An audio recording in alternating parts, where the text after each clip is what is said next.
Welcome back to Soul Talk with Wura Season 5. Today, I am so excited to be speaking to a very accomplished, wonderful, beautiful woman, Samantha Morris. She's a woman on a mission to empower women and inspire them to become entrepreneurs, business leaders, and successful business owners in their own right. She's a mother, and I think one of the drivers was that you wanted your daughters to see the world that, just basically be that role model to your daughters. She has a phenomenal ability to see potential and develop systems and processes to bring things to life. The part that I love the most, she was in the Royal Australian Navy and evolved over time into coaching. Samantha has earned her bachelor's degree in business as a mature age student while renovating her house. Welcome to Soul Talk, Samantha. Oh, thank you so much. I'm really excited to talk to you today. I am so excited to talk to you too. I think I want to learn. I can't wait to start asking you some of these questions because I am a woman on a mission. And I strongly believe that your coaching classes and programs that you currently have will definitely help me get to that next level. So first of all, I want to start with the Royal Australian Navy. How, why? Oh my goodness. When I was at school, I was one of those people, I didn't have life mapped out at all. When that question comes up, as it always does, particularly when you're near to finishing school, what are you going to be when you grow up? Yeah. When I was a little girl and I was at Sunday school one day, and the minister asked all of the children what they wanted to be when they grow up. And my answer was, I wanted to be a racing car driver or a glass blower. So wow, that's far apart.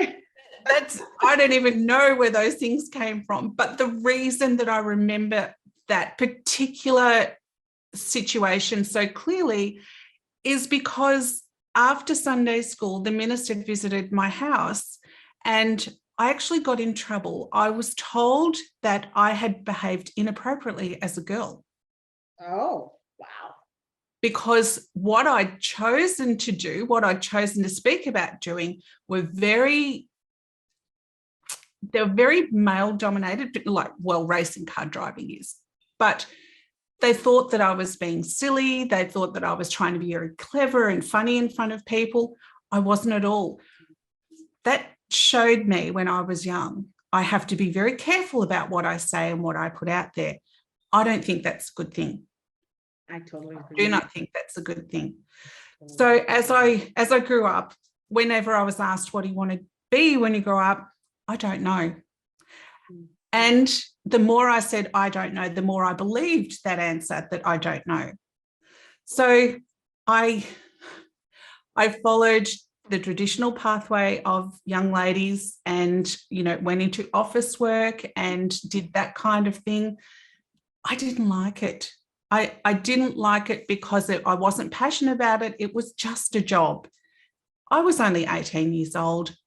I knew there was more to the world. I just didn't know how to access it. I was living in a small country town.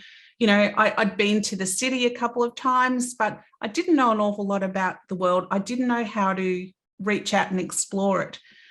One day, a very handsome man in a Navy uniform, came to visit and spoke to us about the Royal Australian Navy. And I saw that as a gateway for me to walk through to go and explore the world. So that's exactly what I did. That is so beautiful. I love that story. Wow. Because when I saw that in your bio, I'm like, wow. But then when you share how you transition into let's thank that man for walking in and introducing you to the Navy. So yes. What was your main inspiration that made you start coaching, right? Just how you got into the Navy. What was that main inspiration for you? Well, in the Navy, something came over me when I joined the Navy because I'd kind of been released from the shackles of, the mentality that I was surrounded by.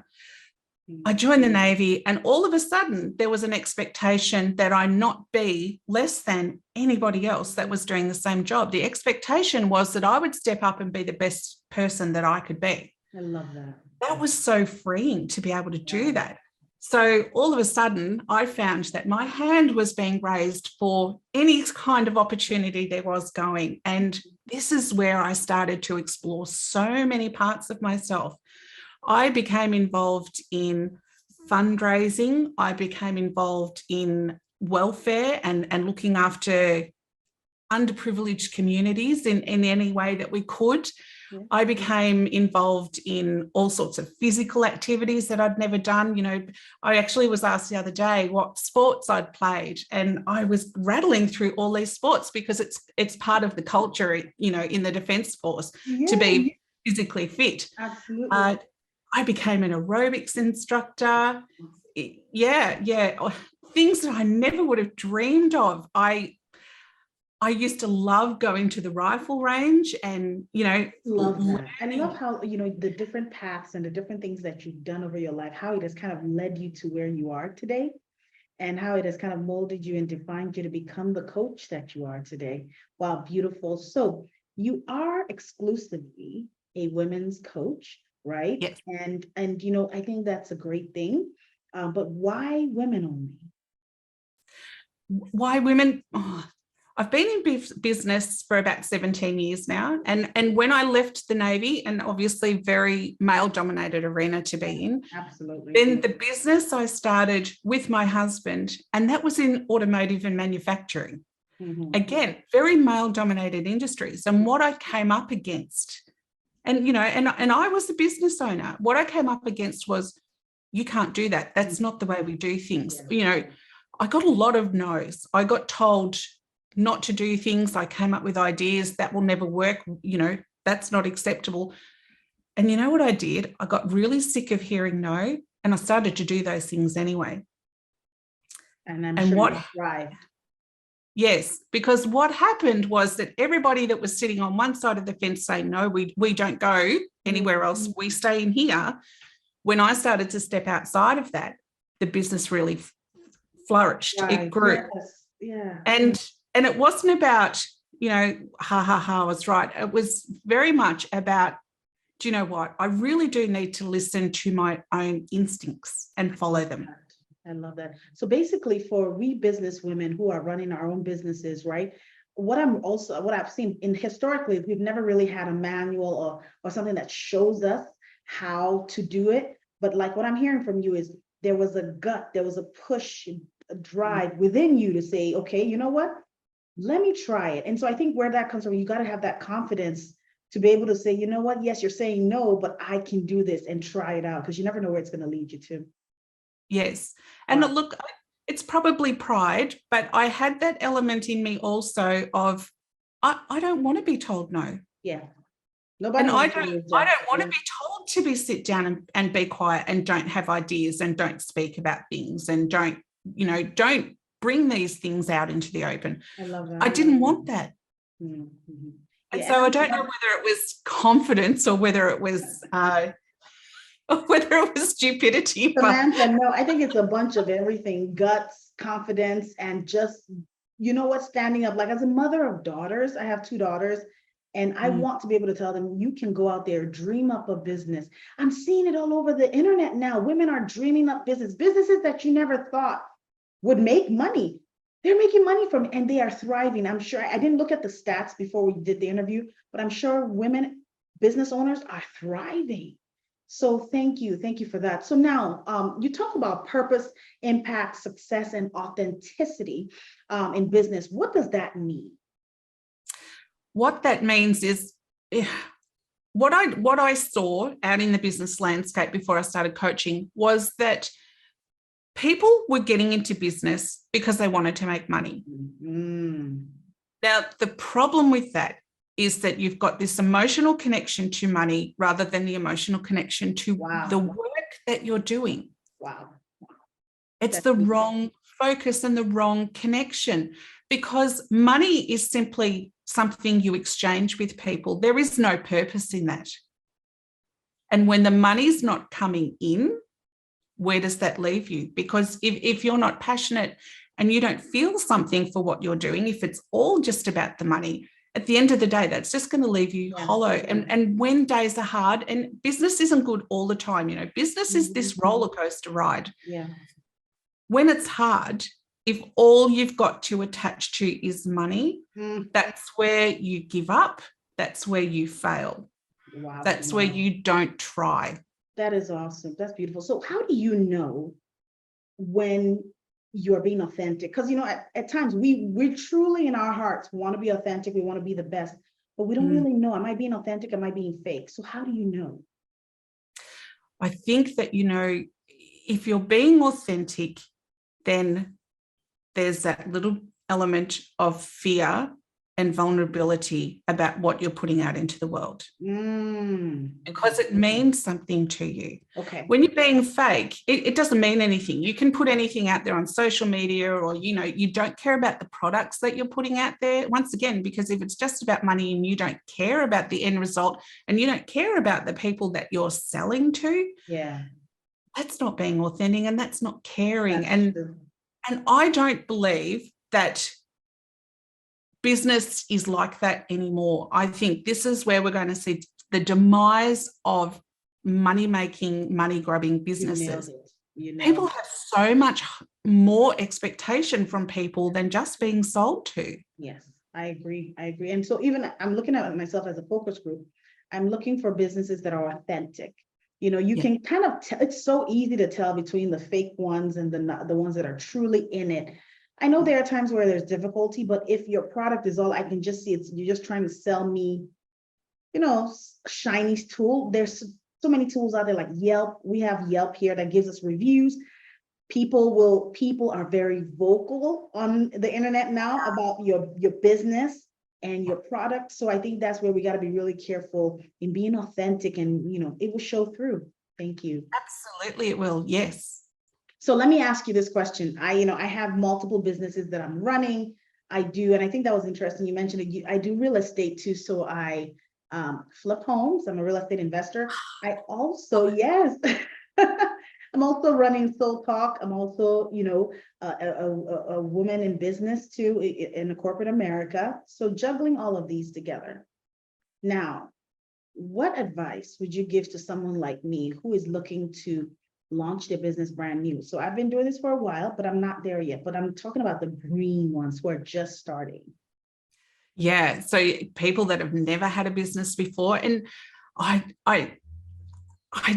feel for people that have that desire, but they've got so much going on in their life already. Yeah.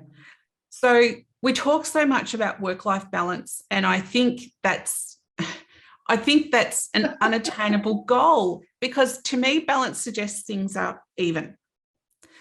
We know that there is no even in work, in family, none of that. You can't make it even. So to use a more musical term, I like to think, and I don't know, because I'm a bit old, I remember you used to have sound systems that had an equalizer, and you could adjust all the different levels. And yes, you know about this.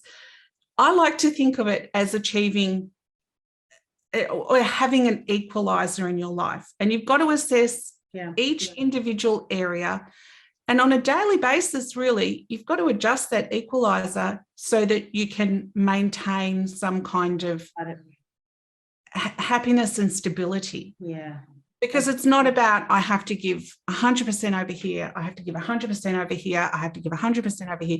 That's exhausting. So we've got to stop people thinking that that's the way they have to step into business. I understand. The first thing that I do with my clients is to sit down and have a look at their life in its entirety, have a look at the way they spend their time each day, and then work out, okay, what's really important to you? What are your values? Because that's when we can work out how much time you can truly devote to starting your business without compromising everything else that's important to you. Yeah, that's true. That is so true. So how can you, in all of that, how can you avoid burnout? How do you identify when you're meeting with your clients, like you're saying, measuring what their life looks like? What do you advise them to do, avoid burnout? Okay, so first of all, what we do is we have a look, and everyone's like, oh, I just don't have time for this. How am I going to fit this into my day? Yeah. So by looking at everything they do, the first thing we do is look at things that people are spending time on that don't necessarily mean that much to them. Mm-hmm. And it's like, okay, so could you stop doing that and spend that time instead working on your business? Wow, I love that. Now, the second part of that is to look at it overall. Okay, in a week, how many hours have we now carved out for you to work on your business? It could be 30, it could be 4. And I do work with clients that only have about 4 hours a week for their business.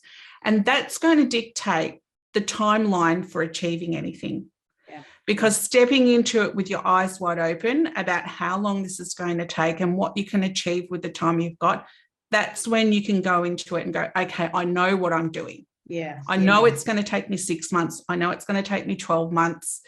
And you're prepared right from the start, because people step into it and they're like, oh, I'm going to do this business, and they throw themselves into it because they think they've got to work really hard and, be up till 3 o'clock in the morning because that's what society says we've got to do. If we're not working hard, we're not going to be successful. Wow. It's not true. You've got to work out what you can do. Got it. Mm-hmm. And then set your goals accordingly. Yeah, absolutely. So basically what I'm hearing is the courses that you build out for your clients, or when you coach them, you have different kind of buckets for them. So when I was doing some research on the courses, you have the She Means Business private coaching. So can you just share a little bit of the different classes or courses that you have that, the people, our listeners may be able to reach out to you and sign up for? Yeah, absolutely. So the first program, for absolute newbies, the first program that we have is Future Fempreneur. Now, that program is all about training, and it's learning about all the different aspects of business, but it's not just a business course, because we do, women have so much more going on than just being able to work on a business. So it's, like I said, it's about how you incorporate that into your life. It's also about tapping into who you are and how you want to show up out in the world, what you're comfortable with, what you're capable of. So that's where we start people with Future Fempreneur. And it's brilliant because it's right from the start. Let's register your business properly. Let's get it set up legally. Let's get your right business structure. Let's work out which social media accounts you should be on. Let's work out what your products should be, how to package them up, how to price them, all of that sort of stuff, so that the people can feel really proud of the business that they're launching. Wow. Awesome. Once they've stepped through that phase, or some of the ladies come along and they've already started their business, that's when we work with them in Back to Business. That's a group coaching program, and that is, we've got the 4 elements of that program, because again, we don't want to talk to people just about business. We want to have connection with other women, because even despite there being so much out there, I still get surprised by the women I speak to that say, I don't have anybody to talk to about business. Nobody. Wow. And I'm just like, my heart just feels for them, because they've started a business and they feel so lonely. Yes. So we've, connecting with communities and, people that have similar businesses, that find somebody, and you can see that spark when they're like, oh, I found a kindred spirit in this. It's amazing. Wow. Awesome. Yeah. Well, thank you so much. I'm sorry. And then there's one minute, right? Oh, yes. Yes. But we've already spoken about balance. We like to have the focus on making sure that your life is running as smoothly as it can, because goodness me, as a mum, your day, the day you think you're going to have is never the day that you actually get, is it? Oh my, yes. Do I know what you're saying? And, sometimes I've gotten questions. People ask me, how do you do it? How do you keep juggling all these multiple balls? And for me, what it really is the passion. But one thing that I think that your courses have is that connection piece, to be able to reach out to other business owners. And I really think having a private coach is so critical, because there are some private things or struggles you're going to. You can't just go on Instagram or social media and say, hey guys, what do you guys think? I'm dealing with this.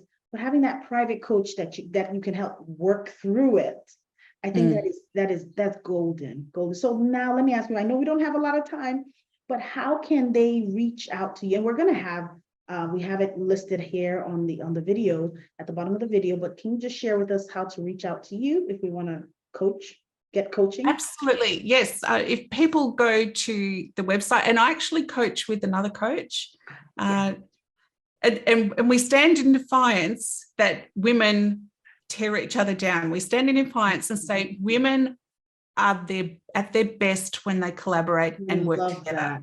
I love that. So we've taken, two competing coaches, which technically we were the competition of each other.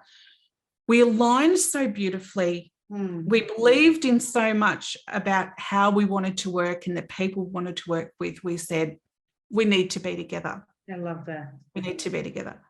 So, yes. So our website is treyaandsam.com.au. Awesome. treyaandsam.com.au. So my last question before we leave is, how is Australia? Oh my goodness. It's winter down here. It is super, super cold. What? And we're in summer. God is so awesome the way he created the world, because we're burning up down here in Atlanta, Georgia, and you're in Australia. Yeah, you get it. Yeah. So and where I live, we don't get snow. I live near the beach, so we don't get snow here. But you go down to the beach some days, and that wind is bitterly cold. But I park my car at the end of the road that I live in. I park my car. I walk over the sand dune, and it doesn't matter how many times I visit. There's something about that view, that stunning view, and I can feel myself exhale. Listen, I love water so much. I have a lake behind my house, and when I wake up in the morning, I'm drinking coffee and I'm just staring out the window. My husband's like, "What are you doing?" I don't have to do anything. It just helps me set my day. There's so much power in water and coffee too. I've had coffee this morning too. Yes. And so it's 8 p.m. over here, and it's what time over there? It's nearly 10 a.m. here. So wow. This world it's just awesome, right? It's a fascinating place. It is. Samantha, thank you so much. I'm so honored to have you on Soul Talk. We definitely need to have you come back and talk to us, get more in depth about some of the topics. I've really enjoyed this conversation. I'm going to let my team know that we need more time with you. But before we leave, can you please share one or two words with that female business owner who is wants to succeed? Can you share some advice with us? The best advice that I can give people is to ask them a question for them to think about. If you don't do it, how is life going to change? And I think we can ask ourselves that question of anything that we're facing, any opportunities or challenges that come along. If I don't do this, if I don't do something differently, what will change? Yes. Yeah, I love that. If I don't do something differently, what will change? And also, if you don't start that business, who will start it? There's a reason why it was laid in your heart to do it. So my advice to all my listeners, that business, go do it. Go. Absolutely. Samantha, thank you so much for joining me on Soul Talk. I really appreciate you once again, and I hope to talk to you soon. Thank you so much. Have a blessed week.